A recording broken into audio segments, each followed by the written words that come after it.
Out of seeing Ta-Nehisi Coates and then having a discussion afterwards with community members who stayed, and I just wanted to know, we talked about systemic racism, we talked about diversity, we talked about equity, we talked about the black experience, so I just wonder what your thoughts are coming out of that. First of all, Ta-Nehisi Coates is a really special person, a special speaker. My mom had went to one of his events and came home and called me up and just told me how powerful he was. And he talked about representation today, about how as black folks we felt so well represented when President Obama was in office. And similarly, experiencing Ta-Nehisi Coates as a black man in this country, I felt just very well represented, and I felt almost the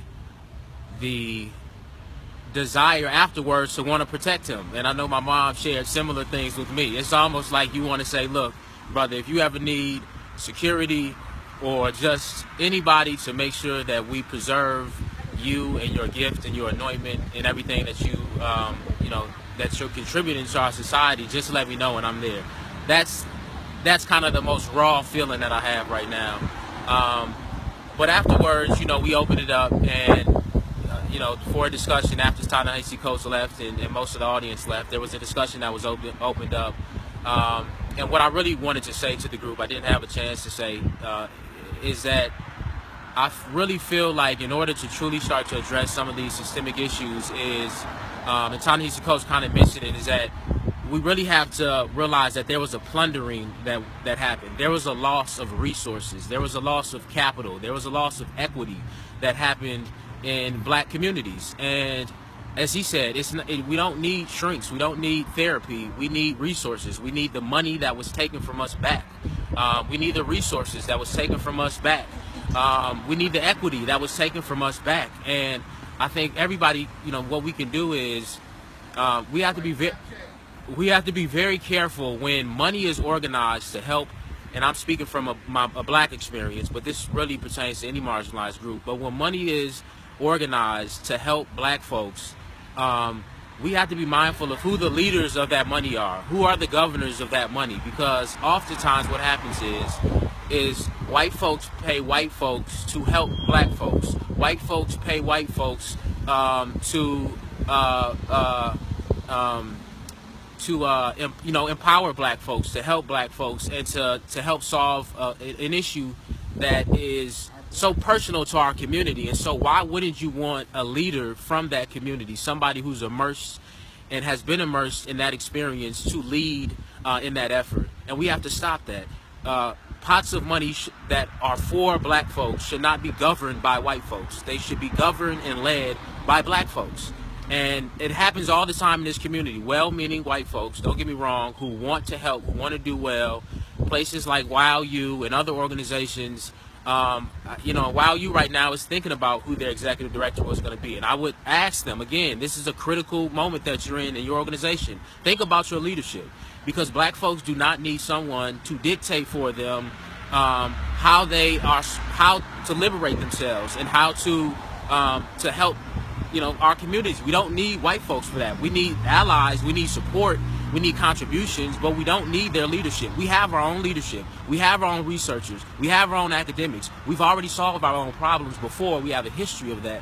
What we need is if you're going to organize money and concentrate any type of power, whether it's capital or any type of resources or people power, to solve black problems, you need to have black people at the forefront, at the lead, and you need to back them up on their own terms. That is what it really truly means to be an ally, is to support people on their own terms and not yours. And if we can do that, not just in WowU, but I see it even in, we have a organization in Evanston that works, around promoting the Native American experience. And as far as I know, the people that lead that don't look to be Native American. They don't look to be from that experience from a cultural standpoint. To me, that does not make sense. I get it if, I know they're well-meaning people, but it just does not make sense where time and time again, when money and power and influence is concentrated in an effort to help black folks and marginalized groups, while there's not enough black people that I see at the forefront of those movements, at the forefront of those organizations, leading them, and that is a big issue, and it starts here locally. So can I ask you a question? Yes. So do you think, say the Native American, the museum, I think you're talking about, the Mitchell Museum or whatever. And again, because somebody doesn't look Native American doesn't mean it's not somewhere in their, but genealogy. Say they are, So, if right. they are, is it up to the Native American community or the black community to produce the leaders, or is it for the white community to stand back and not start an organization because they are white? I think again, it's there's this idea that again, I can only speak from my experience, but that black folks do not have the capability to lead. They don't have the capability to make financial decisions, to be stewards of finances, and to make administrative decisions. And I think that is just patently false, and it's not even rooted in any historical fact. We have leaders in this community. You're looking at one, you're filming one. There are leaders around me. There are leaders all over this place. We have Opal and Evanston Collective and so many grassroots organizations that are fledgling organizations. They are new, but that's the best time to support an organization, when there's a commitment to that organization, when there's an energy in that organization, when there's a will to try to do things different. We can no longer do things the same exact way we've already been doing them if we want to create transformative movements in this community. If we want everything to be the same, then all we need to do is do things exactly the same. One thing that I heard a quote from somebody before was that we have to stop looking at our conditions in our community as permanent fixtures within our society. And that's another thing we need to stop doing. We have to set our goals a little bit higher. If we don't want homelessness in a community, let's say that. Let's name it. And let's say, okay, look, how much housing do we need to create in order for it to not be a single homeless person in this community? And obviously that also extends to, if we don't want people to be at risk of being homeless, again, how do we create enough affordable units? Let's see how we can scale these efforts in order to completely eliminate the problem. And it's not just with housing, it's with anything. We need to think bigger, and we need to, again, to allow these communities who are in these what feels like a fixed state to lead themselves. And if we can get around doing that and make better decisions starting tomorrow, we can turn this thing around. But it has to go beyond just conversation, and we have to start making really tough and uncomfortable decisions. So I've got one last question. Okay.